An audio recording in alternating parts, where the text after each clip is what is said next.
അസ്സലാമു അലൈക്കും വറഹ്മത്തുള്ളാഹി വബറകാതുഹു. ഖുർആൻ പഠനം 1269, സൂറത്തുൽ അൻഫാൽ 55 മുതൽ 59 കൂടിയ സൂക്തങ്ങൾ. അഊദു ബില്ലാഹി മിനശ് ശൈത്വാനിർ റജീം. ബിസ്മില്ലാഹിർ റഹ്മാനിർ റഹീം.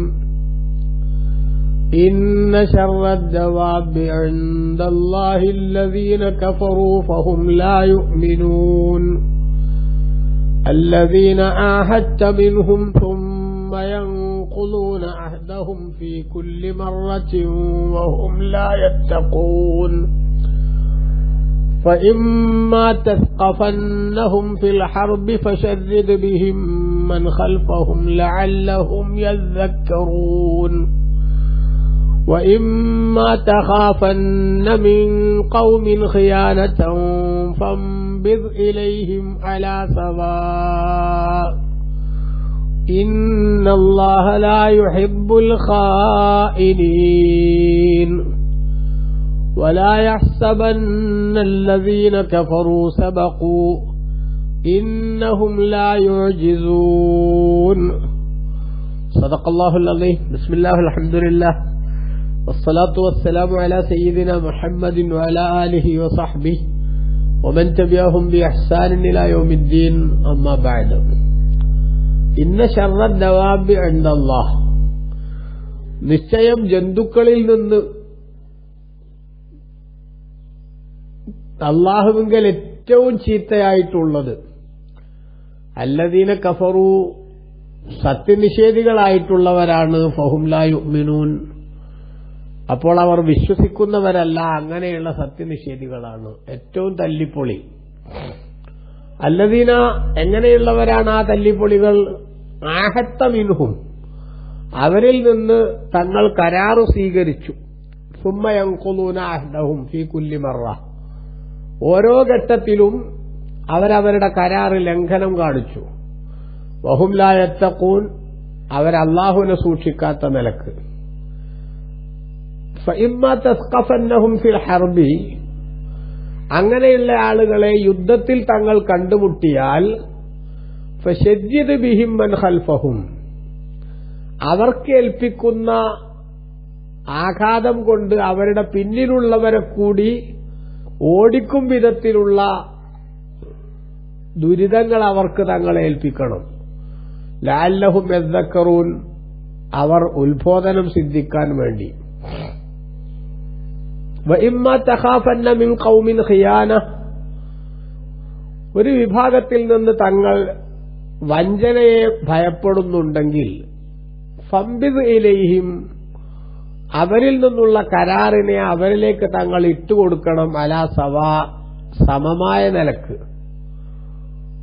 അതായത് ഒരു ടീമുമായി നമ്മൾ കരാറുണ്ടാക്കി, പക്ഷെ ആ കരാർ പാലിക്കില്ല അവർ എന്ന് തോന്നിയാൽ ഞങ്ങളും നിങ്ങളുമായുള്ള കരാറെന്ന് പിന്മാറുകയാണ്. ഞങ്ങളോടുള്ള കരാറിന്റെ അന്തസത്ത കാത്തു സൂക്ഷിക്കാൻ നിങ്ങൾക്ക് സാധിക്കാത്തതുകൊണ്ട് ഇനി നമ്മൾ തമ്മിൽ കരാറില്ല എന്ന് അവരെ ബോധ്യപ്പെടുത്തും വിധം അവരിലേക്ക് അത് ഇട്ടുകൊടുക്കണം. അഥവാ നിങ്ങളുമായിട്ടുള്ള കരാറിന് ഞങ്ങൾ ഒഴിഞ്ഞു എന്ന് പരസ്യമായിട്ട് അവരെ അറിയിക്കണം. ഇന്നല്ലാഹ ലാ യുഹിബ്ബുൽ ഖായിനീൻ, അങ്ങനെ അല്ലാഹു പറയാൻ കാരണം ചതിയന്മാരെ അല്ലാഹു ഇഷ്ടപ്പെടില്ല എന്നതുകൊണ്ടാണ്.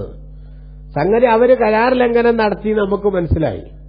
അപ്പൊ നമ്മൾ അവർക്കെതിരെ അവരോട് കരാറിൽ നിന്ന് ഒഴിഞ്ഞു എന്ന് പറയാതെ ഒരു അറ്റാക്ക് നടത്തരുത്. കാരണം അവര് കരാർ ലംഘനം നടത്തിയപ്പോഴും അവരുടെ ധാരണ എന്തായിരിക്കും? മുസ്ലിങ്ങൾ ഞങ്ങളൊന്നും ചെയ്യില്ല, കാരണം ഞങ്ങളുമായിട്ട് കരാറിലാണെന്നാണല്ലോ അവരുടെ ധാരണ. അപ്പൊ അതൊരു വിശ്വാസവഞ്ചനയുടെ ഭാഗമായി വരാതിരിക്കാൻ ഇനി നമ്മൾ കരാറ് നിലനിൽക്കുന്നില്ല, കരാറ് ഡിസ്കണക്ട് ചെയ്തിരിക്കുന്നു എന്ന് അവരെ അറിയിക്കണം. അറിയിക്കാതെ അവരുമായി ഒരു ഏറ്റുമുട്ടൽ നടത്തരുത്. അതൊരു ചതിയാണ്. അപ്പൊ അവിശ്വാസിയോട് പോലും എന്ത് കാണിക്കാൻ പാടില്ല? ചതി കാണിക്കാൻ പാടില്ല. ചീറ്റിംഗ് അല്ലാഹു തആല ഇഷ്ടപ്പെടില്ല. വലാ യഹ്സബന്നല്ലദീന കഫറു, സത്യനിഷേധികളായ ആളുകൾ ധരിച്ചു വെക്കുകയേ വേണ്ട. സബഖു, അവർ രക്ഷപ്പെട്ടു എന്ന്. അവർ മുൻകടന്നു പോയിട്ടാൽ അവർ മുസ്ലിമീങ്ങളെ വിഡ്ഢികളാക്കി ഞങ്ങൾ വിജയിച്ചു എന്നവർ തെറ്റിദ്ധരിക്കണ്ട. ചില ഘട്ടങ്ങളിലൊക്കെ തലനാരിഴക്ക് ചിലർ രക്ഷപ്പെടും. അങ്ങനെ രക്ഷപ്പെട്ടവർ മുസ്ലിങ്ങൾക്ക് എന്തായാലും ഇനി ഞങ്ങളെ കിട്ടൂല എന്ന വിധത്തിലുള്ള ഒരു ഓവർ കോൺഫിഡൻസ് ആർക്കും ഉണ്ടാവണ്ട. ഇന്നഹും ലാ യുഅ്ജിസൂൻ, നിശ്ചയം അവർ അള്ളാഹുവിനെ പരാജയപ്പെടുത്തുന്നവരല്ല. അതായത് സത്യവിശ്വാസത്തിനെതിരിൽ ഒരു നിലപാടെടുത്തിട്ട് ഞങ്ങൾ കേമന്മാരെന്നെയാണ് എന്ന് അവർ ധരിച്ചു വെക്കുന്നുണ്ടെങ്കിൽ അവർക്ക് വേണ്ട പൂട്ട് അല്ലാഹു സുബ്ഹാനഹു വ തആല ശരിക്കും ഒരുക്കി വെക്കുക തന്നെ ചെയ്യും. അതിൽ നിന്ന് അവരൊരിക്കലും തന്നെ, ആ കുരുക്കിൽ നിന്ന് അവരൊരിക്കലും രക്ഷപ്പെടുകയില്ല എന്നാണ് അല്ലാഹു തആല പറയുന്നത്. കഴിഞ്ഞ ചില ആയത്തുകളിൽ സത്യനിഷേധികളായിട്ടുള്ള ആളുകളുടെ നിലപാടുകളെ കൃത്യമായി അല്ലാഹു തആല വിശദീകരിച്ചല്ലോ. അല്ലാഹു ചെയ്തു കൊടുത്ത അനുഗ്രഹങ്ങൾക്ക് നന്ദി കാണിക്കുന്നതിന് പകരം നന്ദികേട് കാണിച്ചപ്പോൾ അല്ലാഹു തആല അവരിലേക്ക് കൊടുത്ത ആ നിഅമത്തിന് പകരം അവർക്ക് അല്ലാഹു തആല വിവിധ കെടുതികൾ കൊടുക്കുന്ന സാഹചര്യമുണ്ടായി. അങ്ങനെ മുൻകാലത്ത് പലർക്കും നാശം നേരിടേണ്ടി വന്നു. അറേബ്യൻ മുശ്രിക്കുകൾക്കും ബദറിലും മറ്റുമൊക്കെ നാണം കെട്ട തോൽവി മുഖേനയുള്ള പ്രശ്നങ്ങളുണ്ടായി എന്ന് പറഞ്ഞപ്പോൾ അതിനെ തുടർന്ന് അല്ലാഹു സുബ്ഹാനഹു വ തആല ചില പ്രത്യേക ജനുസിൽപ്പെട്ട അവിശ്വാസികളെ ഉണർത്തുകയാണ് ഇവിടെ. അതാണ് ഇന്ന ശർറദ് ദവാബി ഇൻദല്ലാഹ്, അല്ലാഹുവിങ്കൽ ഏറ്റവും ചീത്തയായിട്ടുള്ള ജീവി. ദബ്ബ എന്ന് പറഞ്ഞാൽ പിന്നെ ഭൂമിയിലൂടെ ഇങ്ങനെ ചലിക്കുന്ന അല്ലെങ്കിൽ നടക്കുന്ന എന്നൊക്കെ അർത്ഥം. അപ്പോ എല്ലാ മനുഷ്യന്മാരും എന്തെന്നെയാണ്? ആ അർത്ഥത്തിൽ ജീവികൾ തന്നെയാണല്ലോ. ഞാനൊരു ജീവനുള്ള ജീവിയല്ലേ, ഞാനൊരു ജീവനുള്ള വസ്തുവല്ലേ എന്നൊക്കെ നമ്മൾ തന്നെ പറയാറില്ലേ. അതുകൊണ്ട് ജന്തു എന്ന് പറഞ്ഞത് ഒരു പരിഹാസമോ അല്ലെങ്കിൽ ഒരു കളിയാക്കലോ ഒന്നും ആ പ്രയോഗത്തിലില്ല, അനൌചിത്യവും ആ പ്രയോഗത്തിലില്ല എന്ന് പ്രത്യേകം നമ്മൾ മനസ്സിലാക്കണം. ഭൂമിയിലൂടെ നടക്കുന്നത്, സഞ്ചരിക്കുന്നത് എന്ന് മാത്രമേ എന്തിനർത്ഥമുള്ളൂ? ആ പറഞ്ഞതിനർത്ഥമുള്ളൂ. അങ്ങനെ ഭൂമിയിലൂടെ നടക്കുന്ന ജന്തുക്കളുടെ കൂട്ടത്തിൽ ഏറ്റവും തല്ലിപ്പൊളികളും മോശക്കാരും സത്യനിഷേധികളായി മാറുകയും ഇനി അവർ വിശ്വസിക്കുകയില്ല എന്ന തീരുമാനമെടുക്കുകയും ചെയ്ത ആൾക്കാരാണ്. അതായത് എത്ര തന്നെ ശരി ബോധ്യപ്പെട്ടാലും, എത്ര തന്നെ സത്യം മനസ്സിലായാലും ആ മനസ്സിലായ സത്യത്തിന്റെ കൂടെ ഞങ്ങൾ നിൽക്കില്ല, ഞങ്ങൾ ഇരുട്ടിന്റെ ശക്തികളായി തന്നെ ജീവിക്കുമെന്ന് ദുർവാശിയുള്ള ടീം. അവരെ പറ്റിയുള്ള അല്ലാഹു സുബ്ഹാനഹു വ തആല നേരത്തെ സൂറത്തുൽ ബഖറയിലൊക്കെ പറഞ്ഞിട്ടുണ്ടല്ലോ, സുമ്മുൻ ബുക്കുമുൻ ഉമ്യുൻ, ചെവി കേൾക്കാത്ത, കണ്ണ് കാണാത്ത, സംസാരിക്കാൻ കഴിയാത്ത എന്നൊക്കെ. അപ്പൊ ആ വിധത്തിലുള്ള അവിശ്വാസത്തിൽ മൂടുറച്ചു പോയ, ഇനി അതിൽ നിന്നൊരു തിരിച്ചുപോക്കിനെ കുറിച്ചോ അല്ലെങ്കിൽ ഒരു ചേഞ്ചിനെ കുറിച്ചോ ആലോചിക്കുകയേയില്ല എന്ന് കോൺക്രീറ്റ് ആയിട്ടുള്ള ഒരു തീരുമാനമെടുത്തിട്ടുള്ള ആളുകൾ, അവരാണ് ഏറ്റവും തല്ലിപ്പൊളികളായ ആളുകൾ. അപ്പോ ഏറ്റവും തല്ലിപ്പൊളികൾ എന്ന് പറയുന്നത് മൊത്തത്തിലുള്ള കാഫിർ എന്ന അർത്ഥത്തിലല്ല, മറിച്ച് ഇவ்விധം സ്വഭാവം സ്വീകരിക്കുന്നവർ. അല്ലാത്ത ആളുകൾക്കൊക്കെ എന്തുണ്ടാവും? ചിലപ്പോ ഒരു സന്ദർഭം വരുമ്പോൾ മാറ്റം ഉണ്ടാകും. ഇപ്പൊ നബി സല്ലല്ലാഹു അലൈഹി വസല്ലം തങ്ങളെ ദീനുമായിട്ട് വരുമ്പോ മക്കത്തുള്ള ആളുകളൊക്കെ നിഷേധികൾ തന്നെയല്ലേ. അവരാരും മുസ്ലിമീങ്ങളല്ലല്ലോ, വിശ്വാസികളല്ലല്ലോ. അവർ ശരിയായി അംഗീകരിക്കേണ്ടത് പലതും നിഷേധിക്കുന്നവർ തന്നെയല്ലേ. പക്ഷെ അവരിൽ ഓരോരുത്തർക്കായി ഓരോ സാഹചര്യങ്ങളും സന്ദർഭങ്ങളും ഉണ്ടായപ്പോൾ അല്ലാഹു സുബ്ഹാനഹു വ തആല ഹിദായത്ത് നൽകിയില്ലേ. അപ്പൊ എന്ത് വന്നാലും ശരി ഞാൻ വിശ്വസിക്കില്ല എന്ന മുൻവിധി എടുത്തു നിൽക്കുന്ന ആൾക്കാർ, നന്നാവുമെന്ന ഒരു പ്രതീക്ഷയുമില്ലാത്തവർ, വിവേകം വൈകിയും ഉദിക്കില്ല, ഉദിക്കാൻ ഞാൻ സമ്മതിക്കില്ല എന്ന് ദുർവാശിയുള്ള മനുഷ്യന്മാർ, അവരാണ് ഏറ്റവും വലിയ തല്ലിപ്പൊളികൾ എന്ന് അല്ലാഹു സുബ്ഹാനഹു വ തആല പറഞ്ഞു. എന്നിട്ട് ആ ആളുകളെ ഒന്നുകൂടി പ്രത്യേകമായി പരിചയപ്പെടുത്തുകയാണ്, അല്ലദീന ആഹദത മിൻഹും, തങ്ങൾ അവരുമായി കരാറുണ്ടാക്കി എന്നിട്ട് സുമ്മയൻഖുദൂന അഹ്ദഹും, അവരുടെ കരാറിനെ അവർ പൊളിച്ചു കളഞ്ഞു. ഫീ കുല്ലി മർറത്തിൻ, ഓരോ ഘട്ടത്തിലും കരാറിനെ അവർ പൊളിച്ചു കളഞ്ഞു. അതായത് കരാറുണ്ടാക്കും, അത് സത്യം ചെയ്തുകൊണ്ട് ഉറപ്പിക്കും, ഇനി ഒരിക്കലും ഇത് പൊളിയില്ല, ഈ കരാറിന് ഞങ്ങൾ ഒബേ ചെയ്യും എന്നൊക്കെ അവർ കൃത്യമായിട്ട് പറയും. പക്ഷേ അതൊക്കെ ചെയ്തതിനു ശേഷം വീണ്ടും അവർ പഴയ പോലെ കരാർ ലംഘനം നടത്തും. അങ്ങനെയുള്ള ആളുകൾ വഹും ലാ യത്തഖൂൻ, അവരാവട്ടെ അവർ അവർ ചെയ്യുന്ന ഒരു കുറ്റത്തിലും അള്ളാഹുവിനെ സൂക്ഷിക്കുന്നില്ല. ഇതൊക്കെ അള്ളാഹു നിരീക്ഷിക്കുന്നുണ്ട് എന്ന ഒരു ബോധമോ ചിന്തയോ അവർക്കൊട്ട് വരുന്നുമില്ല. അങ്ങനെയുള്ളവരാണ് ഏറ്റവും തല്ലിപ്പൊളികളായ ആളുകൾ എന്ന്. ഇവിടെ പ്രധാനമായും ഈ സൂക്തങ്ങൾ അല്ലാഹു സുബ്ഹാനഹു വ തആല അവതരിപ്പിക്കുന്നത് മദീനയിൽ ജീവിച്ചിരുന്ന ബനൂ ഖുറൈള എന്ന് പറയുന്ന ജൂതഗോത്രത്തെ സംബന്ധിച്ചാണ് എന്ന് വ്യാഖ്യാതാക്കൾ വിശദീകരിക്കുന്നു. കഅബ് ബിനുൽ അസ്റഫ് എന്ന് പറയുന്ന ഒരു പുരോഹിതൻ, ആ പുരോഹിതന്റെ ടീമാണ് ഈ ബനൂ ഖുറൈള എന്ന് പറയുന്ന ജൂതഗോത്രം. അവരെ സംബന്ധിച്ചിടത്തോളം നബി സല്ലല്ലാഹു അലൈഹി വസല്ലം മദീനയിൽ വന്നു. മദീന ഇസ്ലാമിക് റിപ്പബ്ലിക്കായി പ്രഖ്യാപിച്ചു. അപ്പോൾ ഒരു രാഷ്ട്രത്തിന്റെ സുരക്ഷിതത്വത്തിനും ആ രാജ്യത്തിന്റെ സ്വസ്ഥമായിട്ടുള്ള പോളിസി നടപ്പാക്കുന്നതിനുമൊക്കെ ആവശ്യമായിട്ടുള്ള പ്രവർത്തനങ്ങളുടെ ഭാഗമായി രാജ്യത്തുള്ള ഇസ്ലാമിന്റെ പുറത്തു നിൽക്കുന്ന കക്ഷികളെ, ആ കക്ഷികളുമായി നബി സല്ലല്ലാഹു അലൈഹി വസല്ലം തങ്ങൾ നമ്മൾ ഇവിടെ ഒരു സ്വരച്ചേർച്ചയില്ലായ്മ ഉണ്ടാവരുത്, സംഗതി സൗഹൃദത്തോടുകൂടെ നമുക്ക് മുന്നോട്ട് പോകാം. അപ്പൊ അതിനെന്തു ചെയ്യണം? നിങ്ങൾ ഞങ്ങളുമായി ഒരു കരാറുണ്ടാക്കണം. എന്താ കരാറ്? ഞങ്ങൾക്കെതിരെ നിങ്ങളൊരു യുദ്ധത്തിനോ അല്ലെങ്കിൽ ഒരു ഒളിയമ്പ് ചെയ്യാനോ നിൽക്കില്ല.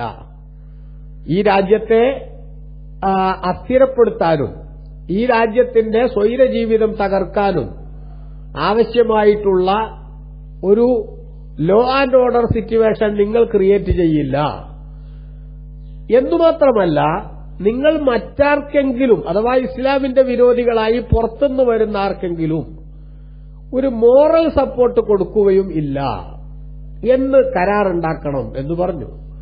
സ്വാഭാവികമായും ഭരണം നബി സല്ലല്ലാഹു അലൈഹി വസല്ലം തങ്ങളുടെ കയ്യിലാണ്, അധികാരം ഇസ്ലാമിനാണുള്ളത്, മുസ്ലിം രാഷ്ട്രമാണ്. ഈ രാഷ്ട്രത്തിൽ നിന്ന് കാഫിര്യങ്ങളൊക്കെ അടിച്ചോടിക്കണം എന്നൊരു പോളിസി അല്ല ഇസ്ലാമിനുള്ളത്. അങ്ങനെ ഇസ്ലാമിന്റെ യുദ്ധത്തെ തെറ്റിദ്ധരിപ്പിക്കുകയും സന്ദർഭത്തിൽ നിന്ന് അടർത്തിയെടുത്ത് ചില ആയത്തുകൾ ദുർവ്യാഖ്യാനം ചെയ്യുകയും ചെയ്ത് ഇപ്പോഴൊക്കെ ഈ ക്ലബ് ഹൌസിലും അതേപോലെ തന്നെ ഫേസ്ബുക്കിലും സോഷ്യൽ മീഡിയയിലും മൊത്തം 24 മണിക്കൂറും ഇസ്ലാമിനെ അലക്കാൻ വേണ്ടി, തകർക്കാൻ വേണ്ടി ദുഷ്പ്രചരണം നടത്തുന്ന ഒരുപാട് ദുഷ്ടശക്തികളുണ്ട്. വാസ്തവത്തിൽ അവരൊന്ന് കണ്ണു തുറന്ന് ചിന്തിക്കേണ്ടതാണ് ഈ സംഗതികളൊക്കെ.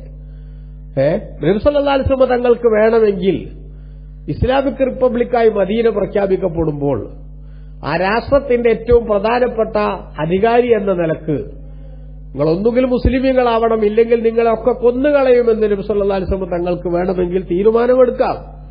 പക്ഷെ അള്ളാന്റെ റസൂൽ അത്തരമൊരു പോളിസി പറഞ്ഞില്ലല്ലോ. മറിച്ച് അവിടെ ഉണ്ടായിരുന്ന സത്യനിഷേധികളോട് ബനൂ ഖുറൈള, ബനൂ ഖൈനുഖാ, ബനൂ നളീർ, അങ്ങനെ 3 ജൂതഗോത്രങ്ങളാണ് അവിടെ ഉണ്ടായിരുന്നത്. ഇവരോടൊക്കെ നബി സല്ലല്ലാഹു അലൈഹി വസല്ലം തങ്ങൾ ഒരു സമാധാന സന്ധിയിലെത്തുകയാണ് ചെയ്തത്. നിങ്ങൾ ഞങ്ങൾക്കെതിരെ ആരെയും സഹായിക്കരുത്, നിങ്ങൾ ഞങ്ങൾക്ക് ശത്രുക്കളായി മാറുകയും ചെയ്യരുത്, നമുക്കിവിടെ സൗഹൃദത്തോടുകൂടെ മുന്നോട്ട് പോകാം. എത്ര വിശാലമായ കാഴ്ചപ്പാടാണ് ഇത് നോക്കൂ. എന്നിട്ട് ജൂതഗോത്രങ്ങൾ ഓരോരുത്തരായി ലംഘനം നടത്തി കരാറിന്, അതായത് ഇസ്ലാമിക ഭരണത്തിന്റെ ശീതളച്ചായയിൽ സ്വസ്ഥമായി ജീവിച്ചിട്ടും സ്വൈര ജീവിതം അവർക്ക് ഉറപ്പുവരുത്തി കൊടുത്തിട്ടും അവർക്കൊരു ഭീഷണിയും അവരുടെ മതമനുസരിച്ച് ജീവിക്കുന്നതിന് ഇസ്ലാം ഉണ്ടാക്കാതിരുന്നിട്ടും അവർ ചതിപ്രയോഗങ്ങൾ നടത്തി. അങ്ങനെ നേരത്തെ തന്നെ ബനൂ നളീർ, ബനൂ ഖൈനുഖാ എന്ന് പറയുന്ന ജൂതഗോത്രങ്ങളെ അള്ളാഹുവിന്റെ റസൂൽ സല്ലല്ലാഹു അലൈഹി വസല്ലം തങ്ങൾ നാടുകടത്തുകയുണ്ടായി. നിങ്ങൾക്ക് ഇനി ഇവിടെ നിൽക്കാൻ യോഗ്യതയില്ല. അത്രേ അപ്പോഴും ഇസ്ലാം ചെയ്തുള്ളൂ. വേണമെങ്കിൽ കഷ്ണിച്ച് കളയാമായിരുന്നു, ഓരോരുത്തരെയും ഇഞ്ചിഞ്ചായി കൊല്ലാമായിരുന്നു. പക്ഷെ അത്തരമൊരു രക്തം കൊണ്ട് കളിക്കുന്ന സംവിധാനമല്ല ഇസ്ലാമിന്റേത്.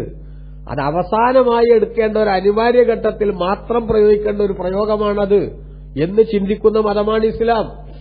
അതുകൊണ്ട് അവരെ നേരത്തെ തന്നെ നാടുകടത്തി.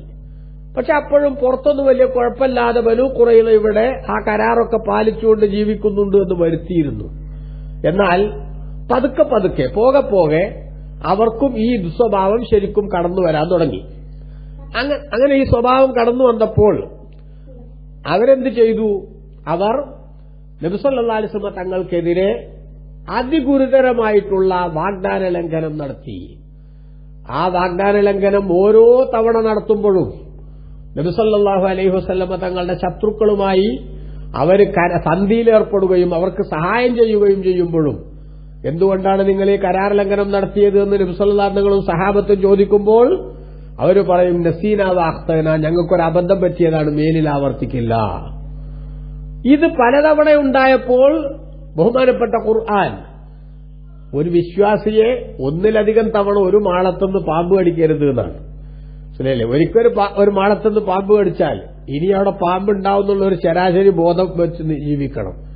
അപ്പൊ നമ്മൾ ഒരിക്കൽ ചീറ്റ് ചെയ്ത ആളെ വീണ്ടും നമ്മൾ ജാഗ്രതയോടെ കാണണം.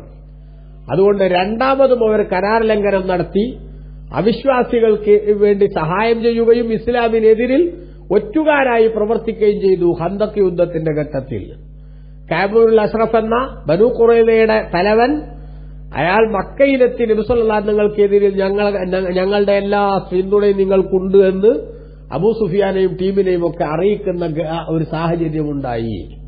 അതിനെക്കുറിച്ചാണ് ഇവിടെ പറയുന്നത്. തങ്ങളോട് കരാറുണ്ടാക്കുകയും എന്നിട്ട് ആ കരാർ ലംഘിക്കുകയും ഓരോ ഘട്ടത്തിലും, അതാണ് ഓരോ ഘട്ടത്തിലും സുമ്മയംകുലൂനായതും ഫീകുല്ലി മറാച്ച, ഓരോ ഘട്ടത്തിലും കരാർ ലംഘനം നടത്തുകയും ചെയ്തു. എന്ന് പറഞ്ഞാൽ കരാറിൽ നേരത്തെ ലംഘനം നടത്തിയെന്ന് ബോധ്യപ്പെടുമ്പോൾ വീണ്ടും അവരുമായൊരു ഡയലോഗിൽ ഏർപ്പെടുന്ന സമയത്ത് അവർ ഇനി ഉണ്ടാവില്ല, നേരത്തെ അങ്ങനെ ഒരു അബദ്ധം പറ്റിയതാണെന്ന് പറഞ്ഞു. എന്നാൽ വീണ്ടും അവർ ലംഘനം നടത്തി. വഹും ലാ യത്തഖൂൻ, അവരിത്തരത്തിലുള്ള അരുതായ്മകളും അബദ്ധമൊന്നും ചെയ്തിട്ട് അവർ അല്ലാഹനെ സൂക്ഷിക്കുന്നില്ല. അതുകൊണ്ട് ഇനിയിപ്പോ എന്താ മാർഗം?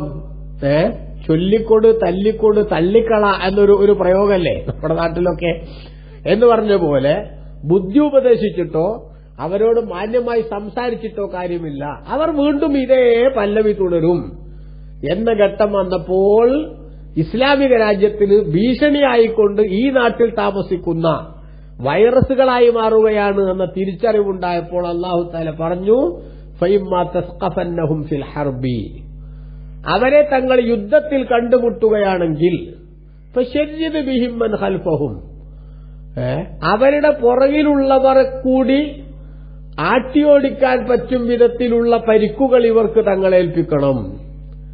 ഇവർക്ക് തങ്ങൾ ശരിക്കെന്ത് ചെയ്യണം? നന്നായിട്ട് പണി കൊടുക്കണം. അവർക്കുള്ള ശിക്ഷ തങ്ങൾ കഠിനമാക്കണം. അങ്ങനെ കഠിനമായ ശിക്ഷ അവർക്ക് കൊടുത്താൽ ഇനി അവരുടെ പിന്നിലുള്ള ആളുകൾ ഇതാ ഇസ്ലാമിനോട് നമ്മൾ കരാറുണ്ടാക്കിയിട്ട് അതിന് ലംഘനം കാണിച്ചാൽ പണി കിട്ടും എന്ന് മനസ്സിലാക്കി അവരിത്തരത്തിലുള്ള തോന്യാസങ്ങളിൽ നിന്ന് മാറി നിൽക്കാൻ അവർക്ക് പ്രചോദനമാകും വിധത്തിലുള്ള ശിക്ഷ തന്നെ യുദ്ധക്കളത്തിൽ ഇവരെ കണ്ടുമുട്ടിയാൽ അവർക്ക് തങ്ങൾ കൊടുക്കണം. അതാണ് ഫശരിദ് ബിഹിം മൻ ഖൽഫഹും, അവരുടെ പിന്നിലുള്ളവരെ കൂടി അതിൽ നിന്ന് പിന്തിരിപ്പിക്കാനും ഓടിക്കാനും പറ്റും വിധത്തിലുള്ള ആഘാതം ശത്രുക്കൾക്ക് തങ്ങൾ ഏൽപ്പിക്കണം. ലഅല്ലഹും യദ്ദക്കറൂൻ, അവർ പാഠം ഉൾക്കൊണ്ടേക്കാം. അതായത് കരാർ ലംഘനമൊന്നും നടത്താൻ പാടില്ല, ഇനി നമുക്ക് അങ്ങനത്തെ ഒരു അവസ്ഥ ഉണ്ടായ അപകടമാണ് എന്ന് പുറകിലുള്ളവരെങ്കിലും മനസ്സിലാക്കാൻ അത് കാരണമാകും.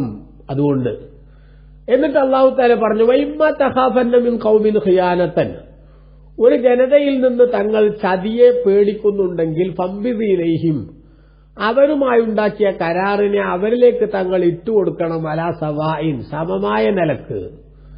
എന്താ പറഞ്ഞു? നബി സല്ലല്ലാഹു അലൈഹി വസല്ലം തങ്ങൾ ഒരു ടീമുമായി കരാറുണ്ടാക്കി. ആ കരാറിന് അവർ ലംഘനം കാണിക്കുമെന്നൊരു ഘട്ടം വന്നു. അങ്ങനെ ഘട്ടം വന്നാൽ നിങ്ങൾ എന്താ ചെയ്യേണ്ടത്? നിങ്ങൾ അവരെ അറിയിക്കണം. ഇബ്നു കസീർ രേഖപ്പെടുത്തുന്നതോടായി അലിംഹും, തങ്ങൾ അവരെ അറിയിക്കണം. അന്നക ഖദ് നഖൽത അഹ്ദഹും, അവരോടുള്ള കരാറ് തങ്ങൾ ഒഴിവാക്കിയിരിക്കുന്നുവെന്ന്. ഹത്താ യബ്ഖാ ഇൽമുക വഇൽമുഹും ബിഅന്നക ഹർബുൽ ലഹും, അപ്പൊ അവർക്ക് നിങ്ങളെക്കുറിച്ചും നിങ്ങൾക്ക് അവരെക്കുറിച്ചും ഒരു ധാരണയുണ്ടാകും, നിങ്ങൾ പരസ്പരം ശത്രുക്കളാണെന്ന്. വഹും ഹർബുൽ ലക്ക്, നിങ്ങൾ അവർക്കും അവർ നിങ്ങൾക്കും ശത്രുക്കളാണെന്ന് നിങ്ങൾക്ക് പരസ്പരം ധാരണയുണ്ടാകും. വഅന്നഹു ലാ അഹദ ബൈനക വബൈനഹും അലാ സവാ, അവർക്ക് നമ്മളുമായി കരാറുമായുള്ള കമ്മിറ്റ്മെന്റ് ഇല്ലാത്തതുപോലെ നമുക്ക് അവരോടുമില്ല എന്ന് രണ്ടു കൂട്ടർക്കും മനസ്സിലാകും. അപ്പൊ അങ്ങനെ വന്നാൽ എന്തുണ്ടാകും? അങ്ങനെ വന്നാൽ ഇനിയിപ്പോ കരാറിൽ മുസ്ലിമീങ്ങളുമായിട്ടുള്ള കരാറിന്റെ അടിസ്ഥാനത്തിൽ എന്തെങ്കിലും ആനുകൂല്യം കിട്ടുമെന്ന് തെറ്റിദ്ധരിച്ച് നിൽക്കാനുള്ള സാഹചര്യം ഉണ്ടാവില്ല. അതുകൊണ്ട് ആ കരാറിൽ നിന്ന് തങ്ങൾ ഒഴിഞ്ഞു എന്ന് കൃത്യമായിട്ട് അവരെ അറിയിക്കണം. എന്തിനാണ് അള്ളാഹു അങ്ങനെ പറയണത്? ഇന്നല്ലാഹ ലാ യുഹിബ്ബുൽ ഖായിനീൻ, അള്ളാഹു തആല ചതിയന്മാരെ സ്നേഹിക്കുകയില്ല. ഹത്താ വലൗ ഫീ ഹഖ്ഖിൽ കാഫിരീൻ, അവിശ്വാസികളുടെ വിഷയത്തിൽ പോലും നമ്മൾ ചതി കാണിക്കാൻ പാടില്ല.